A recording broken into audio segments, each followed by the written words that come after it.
ધીરે ધીરે આ પરિણામો આપણને સ્પષ્ટ થતા જોવા મળી રહ્યા છે ને આજે શરૂઆતી વલણ અને એનડીએનો દબદબો પણ અત્યારે જેડીયુ એનું અત્યારે પરિણામ એ સારું જોવા મળી રહ્યું છે. બિહારની વીઆઈપી સીટ પર શરૂઆતનું અમે આપને વલણ બતાવી રહ્યા છીએ. રાધોપુર બેઠક જ્યાંથી આરજેડીના નેતા તેજસ્વી યાદવ લડી રહ્યા છે અને તેઓ અત્યારે આ બેઠક પર આગળ ચાલી રહ્યા છે. મહુવા બેઠક કે જ્યાંથી તેજ પ્રતાપ યાદવ તેઓ પણ આગળ ચાલી રહ્યા છે. આ તરફ મોકામા બેઠક અને ત્યાંના જેડીયુના અનંતસિંહ અત્યારે આગળ જોવા મળી રહ્યા છે. करना चाहूंगा बिहार का, वहां मैं कई महीनों से था, एक सेंटीमेंट था, पर अब जब अपेक्षा टीम एनडीए से इतनी बड़ी है तो आपको विश्वास दिलाता हूं कि जो आपका विश्वास है हम उसको कायम करेंगे और जो 20 साल में काम हुआ उसकी रफ्तार बढ़ा के 5 साल में उसको और आगे बढ़ाएंगे. लेकिन सर ऑपोजिशन की तरफ से जो स्टेटमेंट आ रहे हैं वो ये है कि एसआईआर में आपने ऑलरेडी 60 लाख वोट जो हैं वो तो काट दिए, तो अब जो रुझान है वो आपके ही ट्रेंड में आएंगे क्योंकि बचे कच्चे वोट जो हैं वो आपके हैं. अब देखिए विपक्ष का जो हाल हुआ है, जब परिणाम पे तो बोल नहीं पाएंगे, उनको सब्जेक्ट चाहिए, उनको भी अपनी राजनीति चलानी है. तो आज जब जनता ने हमको अब आशीर्वाद दिया है तो मैं अब उनको और उनके ऊपर वार करके उनकी परिस्थिति और खराब करना नहीं चाहूंगा. उनके मुद्दे उछालते रहे, जनता को तय करने दीजिए और शाम को उनका जो ठेला है चुनाव आयोग के दफ्तर के बाहर वोट चोरी का लगने वाला है वो निश्चित है. वो एग्जिट पोल में नहीं दिखाया था, पर मैं आपको एग्जिट पोल में बात कर रहा हूं. धन्यवाद.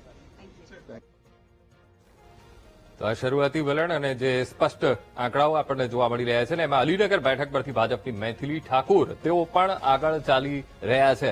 શરૂઆતના વલણમાં મૈથિલી ઠાકુર પહેલા નંબરે આપણને જોવા મળી રહ્યા છે. શરૂઆતી વલણ અને એના આંકડા સ્પષ્ટ થાય છે.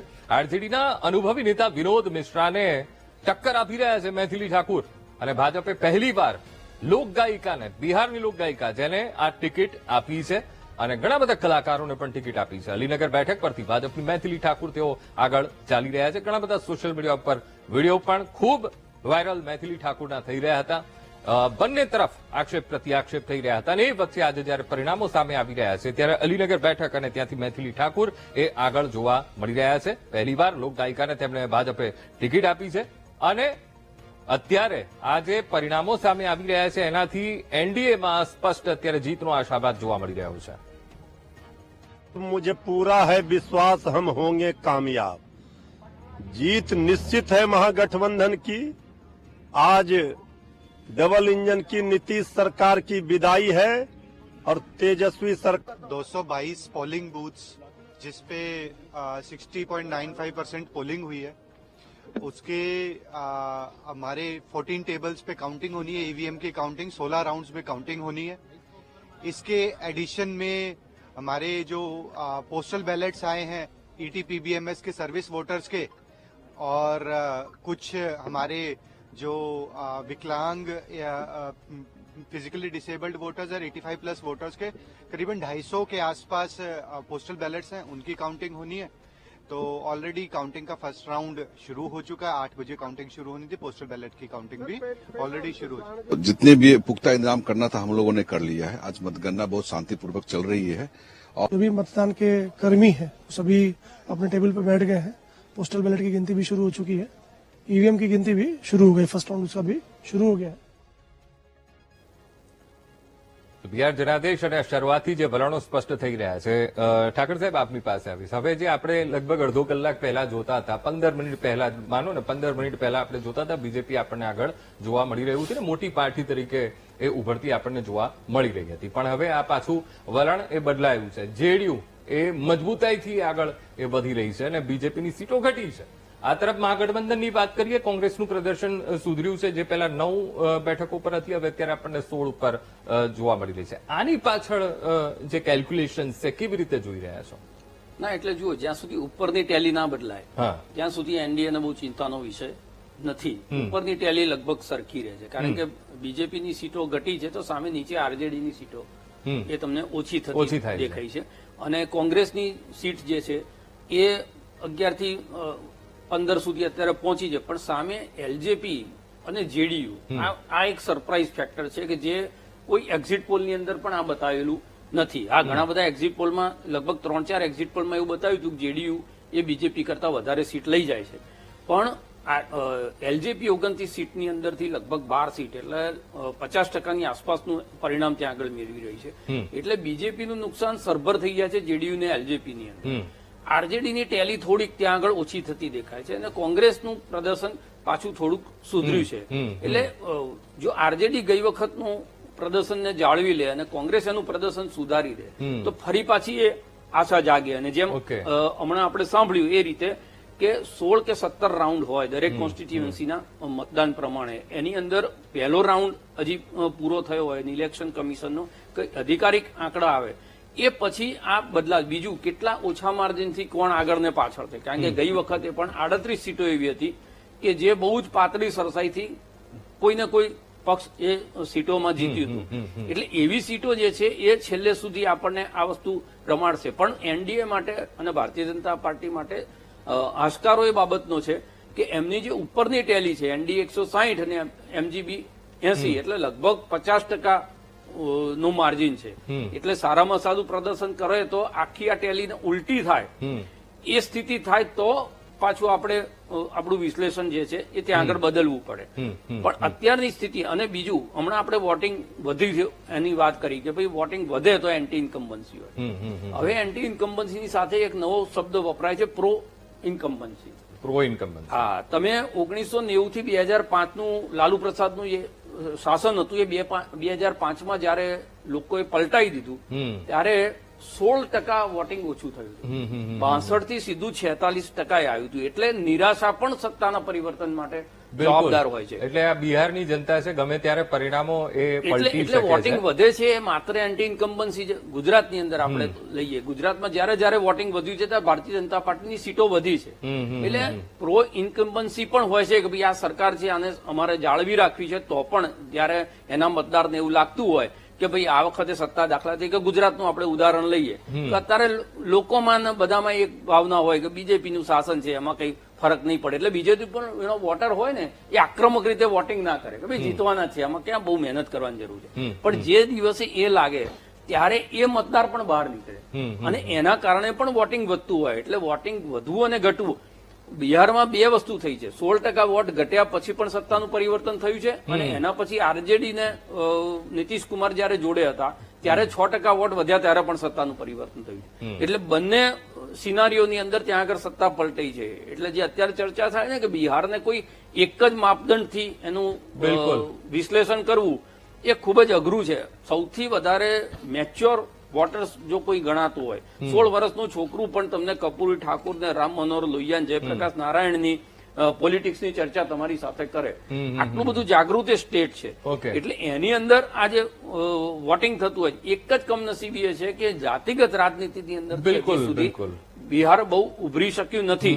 હા, શહેરી વિસ્તારોમાં એ ટ્રેન્ડ બદલાયો છે. બીજું 56% વોટર્સ જે આપણે જેનઝીની વાત કરતા હતા ને કે જેનઝી સત્તા બદલે 56% વોટર્સ એવો છે બિહારમાં કે જે 18 થી 35 વર્ષની વચ્ચેનો. હવે એ મતદાર અને મહિલા મતદાર એ બંને કઈ તરફ ગયા છે એ સૌથી મહત્વનું હતું. ને મહિલા મતદારોમાં એવું દેખાતું હતું કે એમનું વલણ એનડીએ તરફ છે, કારણ કે કેટલા લોકોના લાઈનમાં હોય ને બાઇટ લીધી હોય મીડિયાએ એની અંદર મુખર થઈને વોકલ થઈને લોકોએ કીધું હતું કે ભાઈ નહીં હમકો અમારે 10,000 રૂપિયા મિલ ગયે. ઓર દારૂબંધીની વાત કરતા કે શરાબબંધીના કારણે અમારી સામાજિક સ્થિતિઓ સુધરી છે. પણ જે જેનઝીની આપણે વાત કરીએ છીએ કે જે 18 થી 35 વર્ષ જેને રોજગાર, શિક્ષા અને પલાયન જે જનસુરાજ અને મહાગઠબંધન જે મુદ્દા ઉપાડ્યા હતા એ એને કેટલા કન્વિન્સ કરી શક્યા એ પણ આની અંદર રિફ્લેક્ટ થવાનું છે. એટલે અત્યારના જે પણ પરિણામો દેખાય છે એની અંદર એ મુદ્દાઓ પણ દેખાશે, કયા વર્ગે કોને વોટિંગ કર્યું છે એ પણ દેખાશે. બિહાર એ સ્થિર સરકાર તરફ જાય છે. જંગલરાજની જે બીક બતાવવામાં આવી હતી વારંવાર એ જંગલરાજ પાછું ના આવે એના ડરની અંદર પણ વોટિંગ વધ્યું છે. કે આ બધું જ જેમ જેમ રાઉન્ડ આગળ વધતા જશે અને સાચી પરિસ્થિતિ લગભગ 12:30-1 વાગ્યા પછી લગભગ જે જો આવી ટેલી રહી તો લગભગ ક્લિયર થશે અને ટેલી બદલાશે તો એ વિશ્લેષણ આપણે 2 વાગ્યા 4 વાગ્યા સુધી ગઈ વખતે તો છેક 6 વાગ્યા સુધી નક્કી નતું થયું. એટલે જોઈએ છે આગળ શું થાય. બિલકુલ. હવે એક મહત્વપૂર્ણ અપડેટ જે શરૂઆતી વલણ અને બિહારના એક્ઝિટ પોલ પરિણામમાં ફેરવાય તેવી શક્યતાઓ જોવા મળી રહી છે, કારણ કે જે એક્ઝિટ પોલ સામે આવ્યા હતા એ એક્ઝિટ પોલમાં સ્પષ્ટપણે એનડીએને બહુમત મળતી હોય તેવા પરિણામો એક્ઝિટ પોલમાં આપણને જોવા મળ્યા હતા અને એ જ પ્રકારનું અત્યારે આપણે આ વલણ જોવા મળી રહ્યું છે. એનડીએ 160 બેઠક પર અત્યારે એ આગળ ચાલી રહ્યું છે અને શરૂઆતના વલણમાં ભાજપ 70 બેઠક પર એ આગળ અને જેડીયુ સાથી પક્ષ 75 બેઠક પર આગળ છે અને એલજેપી 12 બેઠક પર આગળ છે. એટલે વિચાર કરો, એલજેપી નું પણ ખૂબ સારું પ્રદર્શન રહ્યું છે અને અન્ય જે સાથી પક્ષો છે એ પણ 3 બેઠક પર એ આગળ ચાલી રહ્યા છે. એટલે બિહારના એક્ઝિટ પોલના પરિણામમાં ફેરવાય તેવી સ્પષ્ટપણે આપણને શક્યતા જોવા મળી રહી છે. जैसा हम सब ने सोचा था वैसा ही हो रहा है. यह अनुमान नहीं, यह जन भावना में परिणत हो गई है. एनडीए की जीत सुनिश्चित है, आनंदित हैं, लेकिन मैं निश्चित तौर पर कहूंगी कि सीता मैया और राम जी की कृपा रही तो निश्चित तौर पर हम शानदार जीत की तरफ अग्रसर हो रहे हैं और निश्चित तौर पर जीतेंगे. दुनिया में सबसे लंबा इतिहास रहा 67 साल सरकार रही कांग्रेस की. अगर 67 साल में कांग्रेस ने निर्माण किया होता अच्छे, तो फिर क्यों ऐसा होता आज के दिन में? तो आज के दिन में इन्हीं लोगों की कांग्रेस के गलत नीतियों के नाते ही ये आज के दिन में आज देश में सब पार्टी राजनीतिक दल बने हैं. ये 20 साल बहुत काम हुआ. जब से मोदी आए हैं, तब से योगी जी आए, तब से बहुत काम हुआ. अभी जो भी आएगा उस प्रस्ताव में जो बातचीत होंगे और उस पर विचार विमर्श करके उत्तर प्रदेश के हित में, जनता के हित में सारे फैसले लिए जाएंगे. जनतंत्र में जीत की जलेबी हो या हार का हलवा हो, दोनों का जायका होता है. उसे जो है वो विनम्रता के साथ जो है वो उस जायके का को स्वीकार भी करना चाहिए और समझना भी चाहिए. क्योंकि जो जीता वो सिकंदर, जो हारा वो धुरंधर. तो जीत और हार जो है वो किसी भी चुनाव के में एक ही सिक्के के दो पहलू होते हैं. अब दिक्कत यह है कि कुछ लोग जो है वो जनादेश को स्वीकार करने के बजाय उस पर जो है हाहाकार करने में ज्यादा यकीन करते हैं, तो वो उनको जो है नुकसान करता है.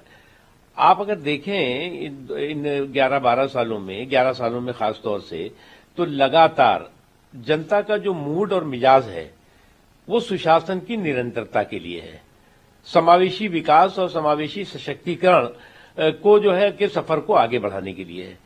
और मोदी जी ने वो करके दिखाया है. Let's wait and watch. उसमें भी हम भारी बहुमत से एनडीए आगे है.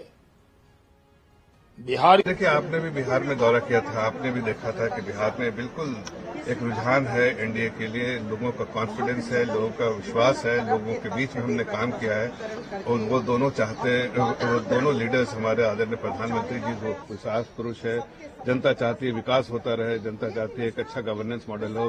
सुशासन बाबू के बारे में बात करती है और एक प्रो इनकम्बेंसी थी जो हमने जिस तरह से 20 साल का जो सरकार जिस तरह से दिया है, तो लोगों का एक विश्वास है. एक तरफ जंगल राज, एक तरफ जो ऐसा सरकार जो लोगों के बीच में रहकर लोगों के लिए काम करती है. इसलिए हमने जितना भी काम किया है सब जनता के बीच में है और इसलिए मुझे लगता है कि इस बार जो रिजल्ट आएगा, फाइनल रिजल्ट, अभी रुझान है लेकिन फाइनल रिजल्ट आएगा तो हम लैंडस्लाइड विक्ट्री की तरफ होंगे. जिसको जनता ने वोट दिया होगा वो जीतेगा, पर भगवान करे राष्ट्रवादी विचारधारा, सनातन संस्कृति की विचारधारा के लोग विजयी हो, ऐसी हम भगवान से प्रार्थना करेंगे.